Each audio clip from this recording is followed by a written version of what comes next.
धरती से बहुत दूर, हिमालय की बर्फीली चोटियों के पीछे, बादलों और कुहासे से ढंके गहरे संसार में एक अद्भुत राज्य था, नागलोक। यह कोई साधारण जगह नहीं थी। यहां विशाल सर्प मानव, तेज गति से उड़ने वाली नागिनें और प्राचीन ज्ञान के रक्षक नाग रहते थे। उनका शासन करता था नागराज वासुकी, जो अपनी बुद्धिमानी और न्यायप्रियता के लिए संपूर्ण लोकों में प्रसिद्ध था। नागलोक में एक युवा योद्धा रहता था, तक्ष। तक्ष जन्म से ही अलग था। उसका शरीर साधारण नागों जैसा नहीं था। उसकी आंखें तेज चमकती थीं, उसके आंदोलनों में बिजली सी फुर्ती थी और उसकी शक्तियां उससे भी ज्यादा, जितनी किसी नवयुवक नाग में होनी चाहिए। उसकी मां नागिन मायरा उसे अक्सर कहती थीं, तक्ष, तुम्हारी शक्ति तुम्हें पहचान दिलाएगी, लेकिन तुम्हारी विनम्रता तुम्हें महान बनाएगी। तक्ष को हमेशा लगता था कि वह किसी बड़े उद्देश्य के लिए पैदा हुआ है, पर वह उद्देश्य क्या है ये कोई नहीं जानता था। नागलोक पर मंडराता अंधेरा। नागलोक में वर्षों से शांति थी, पर अचानक जंगलों के भीतर एक अजीब शक्ति जागने लगी। रात के समय परछाइयां जीवित हो जाती, पेड़ कांपने लगते और धरती पर काली लपटें उठने लगती।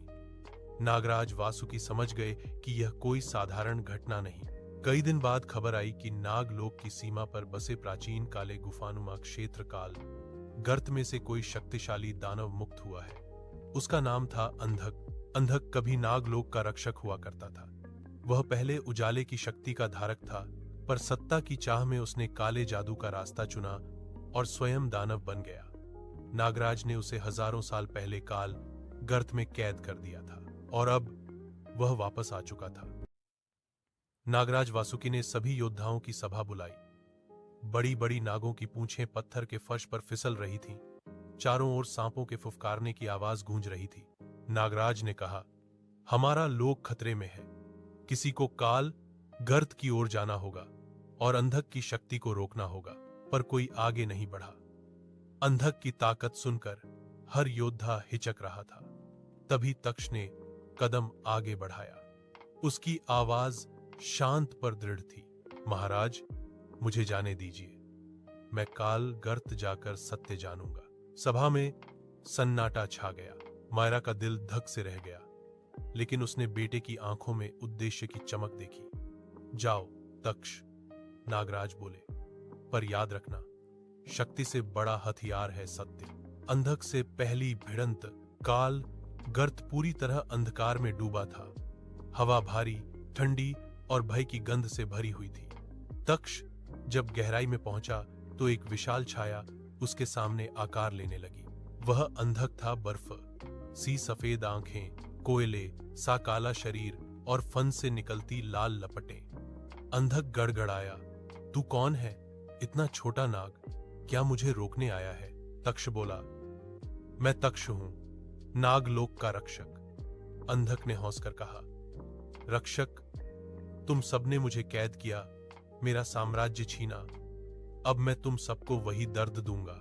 और फिर युद्ध शुरू हुआ।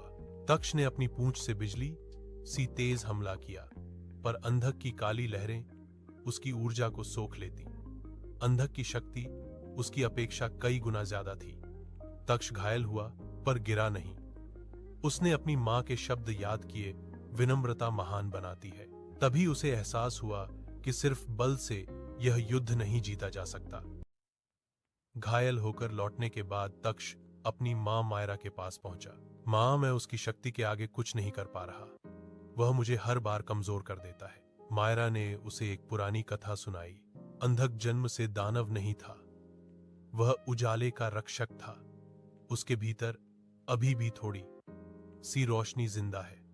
अगर कोई उस रोशनी तक पहुंच सके तो वही उसे रोक सकता है। तक्ष ने पूछा, पर कैसे मां? मायरा ने उसके सामने एक चमकीला मोती रखा। यह है ज्योतिमणि।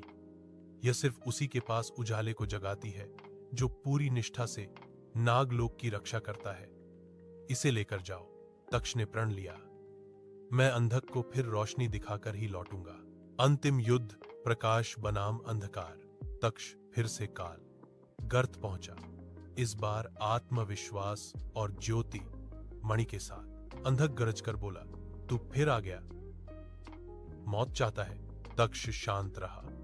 उसने हथियार नहीं उठाया, बल्कि मणि को प्रकाशमान कर दिया। ज्योति, मणि से निकलने वाला उजाला काल, गर्त की काली दीवारों को चीरता हुआ अंधक के शरीर पर पड़ा। अंधक पीड़ा से तड़पने लगा। ये रोशनी मुझे मत दिखाओ, तक्ष चिल्लाया। तू कभी अंधकार का दानव नहीं था अंधक, तू उजाले का योद्धा था। अपनी सच्चाई पहचान। अंधक का शरीर कांपने लगा। काली लपटें धीरे धीरे बुझने लगी। उसका चेहरा इंसानी रूप में बदलने लगा। उसकी आंखों में आंसू आ गए। मैं कौन था यह भूल गया था। तक्ष आगे बढ़ा और हाथ बढ़ाकर कहा, तू नागलोक का रक्षक था। अंधकार ने बस तुम्हें भटका दिया था। लौट आओ। अंधक ने धीरे से तक्ष का हाथ थाम लिया। जैसे ही उसने ज्योति मणि को छुआ, एक विशाल प्रकाश फूटा जिसने काल गर्त से अंधकार का अंत कर दिया। नागलोक में नया आरंभ। जब तक्ष और सुधरा हुआ अंधक नागलोक लौटे, लोग विस्मय से भर गए। किसी ने सोचा नहीं था कि अंधक फिर से उजाले का रक्षक बन सकता है। नागराज वासुकी ने तक्ष को गले लगाकर कहा, तूने नागलोक को बचाया है। तू सिर्फ योद्धा नहीं, हमारा नया उजाला रक्षक है। मायरा की आंखें गर्व से नम थीं। तक्ष मुस्कुराया। महाराज, युद्ध शक्ति से जीते जाते हैं, लेकिन दिल शांति से जीते जाते हैं। नागलोक में ढोल बजे, रोशनियां जली और अंधक को उसका पुराना स्थान वापस मिला। तक्ष अब एक नया नायक बन चुका था, जो बल से नहीं बल्कि प्रकाश और सत्य से जीता था। और इस तरह तक्ष की बहादुरी, बुद्धिमानी और करुणा ने नागलोक को अंधकार से मुक्त किया और एक नई शांति का युग शुरू किया।